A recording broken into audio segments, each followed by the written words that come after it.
Hey, Shaq. Obviously, as a defense, you guys rushed the passer really well. I mean, the 5 sacks last week, right? But what are teams doing specifically to you to try to take you out of their game plan? And do you have to kind of resist trying to do too much instead of just, those guys get the one-on-ones and they win? I don't think it was too much, anything too different last week. I had a couple opportunities I should have got there. I didn't get there. I don't think it was just me. I just gotta just worry about my rush plans instead of doing like my go-to moves. I gotta set stuff up, and that's like what I feel as though I haven't been doing. So I just gotta just get back to just setting moves up and working moves because I do have all game. I don't have to rush and try to do too much like in the first quarter, second quarter. And going back to Denver, I mean, this is a place that you spent a lot of time. What do you imagine it'll be like now, walking into that stadium with what you've accomplished? It's going to feel good to go back there, uh, trying to get another win. That's the most important thing to come out as a winner, be 2-1, so we could be on the same page, the right page for setting us up for the rest of the season. But I'm not. I mean, it's gonna like I just want to show them that they did had a chance to have me and they let me go. But I'm happy with my situation down here. I love it. I'm like it's like literally just the best plan that could have ever happened and worked out. Thanks. All right, next we're gonna have Jenna Lane. Yeah, along those lines, Shaq, you return as a guy that had 19 and a half sacks last year. You led the NFL there. You made the Pro Bowl. So much of your life is coming together. But you've said before, when you were back in Denver, you were still learning a lot of things. So can you just kind of take us through who you were then and kind of compare that to who you are now? So back then, I just was comfortable doing the moves I knew. I wasn't really trying to learn any moves because I was scared to do them and scared of failing because nobody want to do a move and get stuffed or look bad out there. But as time progressed, I started just kept watching Vaughn, D-Ware, and I'm on a scout team, practice squad, so I'm up there going against the first tackle. So I just start working stuff, start working on my get off, just gaining confidence slowly but surely to actually go out and do it in a game. And it was just the repetitions and practice that I got the confidence. So I actually think, yeah, practice squad helped me out a lot to be able to build the confidence to go out there and just trust myself and trust my keys to go out there to make plays and have a great get off and not be scared to jump off sides every once in a while.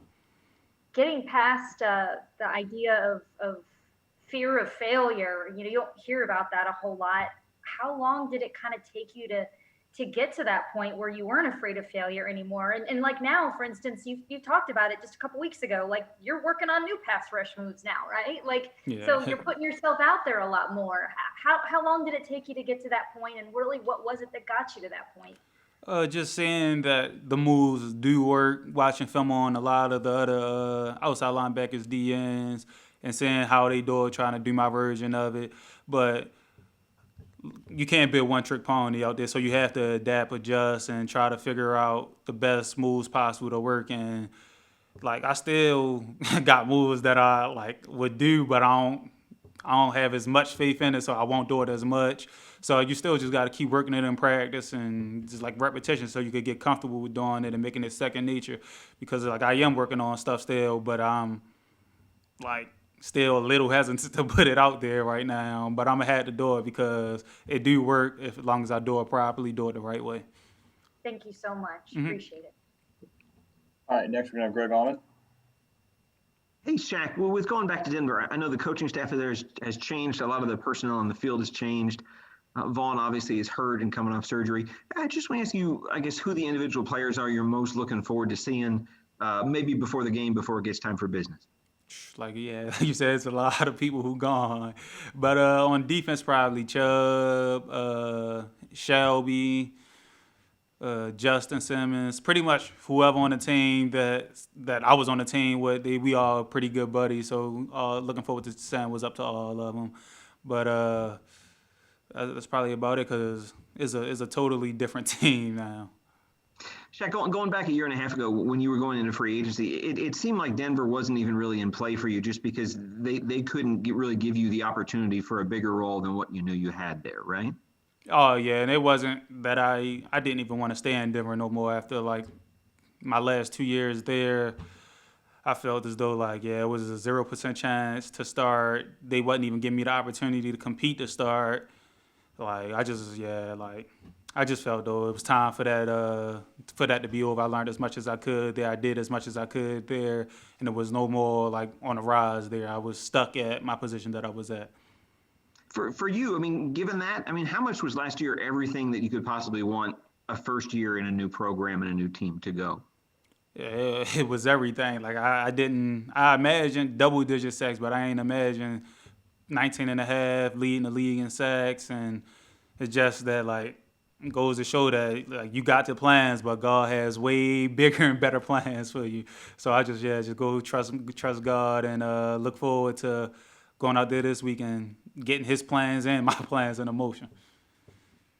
Okay, next is Ed Encina. Hey, Shaq, following up on Rick's question there, obviously those guys in the middle, the interior guys, Sue, Golston, Vita, they're getting a lot of push. They're getting to the quarterback. How much of it do you think it is the attention that you guys are getting, you and JPP on the edges, or is it a thing where these guys are maybe a little bit different this year, or maybe you guys are a little bit more cohesive as a unit in the defense? I mean, what would you attribute to those guys getting to the quarterback more often? I just think it was just them, like, cause I don't like literally last game I got a few chips, but it wasn't as much attention as like the last time I played the Panthers. So I think they just was working, beating their guys, beating their one-on-ones, and it is also we are a more cohesive unit. We do trust our assignments and make the plays while doing our assignments, and that's we communicate a lot better now as well too. But it was just most definitely them being playmakers making plays. And playing in Denver for so many years, you could probably speak to, the whole philosophy of Denver having kind of a home field advantage with the altitude there. I mean, playing there as a home player and seeing teams come in, I mean, is that a factor? Tell me, how much have you seen maybe other teams affected by the altitude there? So I most definitely heard it's a factor for at least the first quarter until you get used to it. And I know my first time in Colorado State, we like did a workout conditioning the first day. I almost died out there the first day. But I know we've been working hard out here. We in shape, so it might be like a couple of drives like until we get used to it. But I like having experienced it as a pro coming in, and I'm excited just to go back. I mean, our energy should take care of that little bit of extra fatigue that's going to come. Thanks, Shaq. All right, next is going to be Kevin O'Donnell. Hey, Shaq, Byron was just talking about he's able to have conversations on the sidelines now that there are no fans, conversations he never used to be able to have because it was so loud in stadiums. Are you picking up on things, hearing things on the bench, like picking up maybe on Tom Brady and just the emotions that he carries on the sidelines, and what does that do for the defense? Yeah, I could see him. Sometimes I could hear him sometimes, and he just be really passionate out there. He be excited. He just motivating.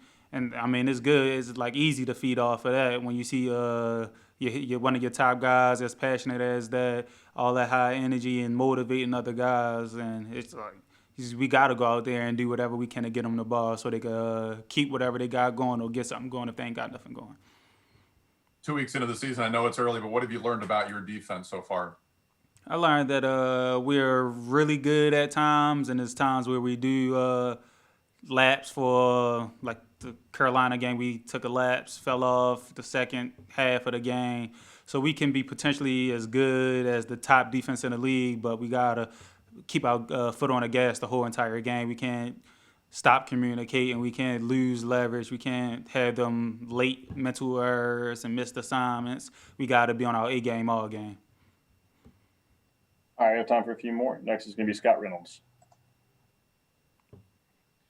Hey, Shaq, you've proven that you can rush from both sides of the line, even up the middle on occasion on a blitz.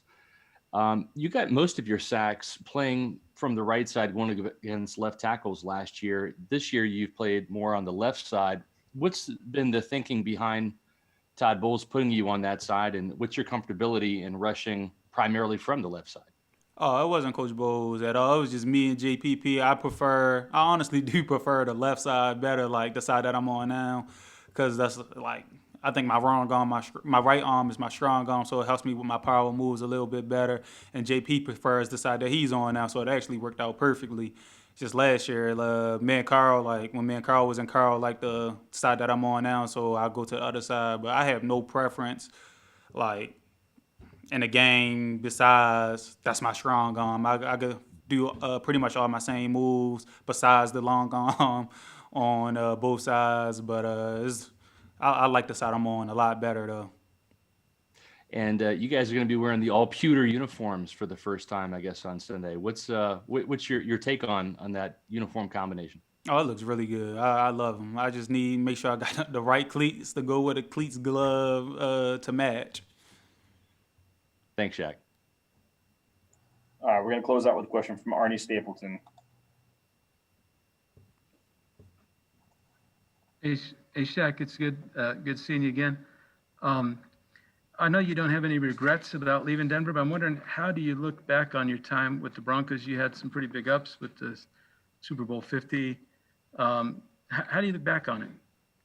Oh, I look back like all my time there was a blessing. Like I wouldn't be the player I am now without going there, being on practice squad. Like the path that I took was probably the best path for me and for my career. So I think it was all a great experience, great learning experience, and I'm just really appreciative that they decided to bring me in and kept me around after my first year on the practice squad, because my first year I was like I probably ain't make as many plays my first year, but they still believed in me, kept me around, put me on the practice squad, and yeah, that's all it took. And I took a big second year leap. Do you ever, had you stayed around here, Chubb got hurt last year, Vaughn got hurt this year, you'd be starting. Do you ever ponder that, or do you not look back on the what if? Oh, no, I most definitely don't think about that, and that's like, it's honestly pretty much like that's the only reason why they had me, because if one of them did get hurt, like they know they got a secure, comfortable backup that could come in and make some plays and be somewhat starter level or starter caliber player. But that's not the road that I wanted, and like it worked initially, but as I did become an older player, I did want to see if I could be a full-time starter in the league, and that just wasn't an option there or a possible role I could have. Awesome. That's all for today. Thanks for taking the time, Shaq. Yes, sir. Appreciate you.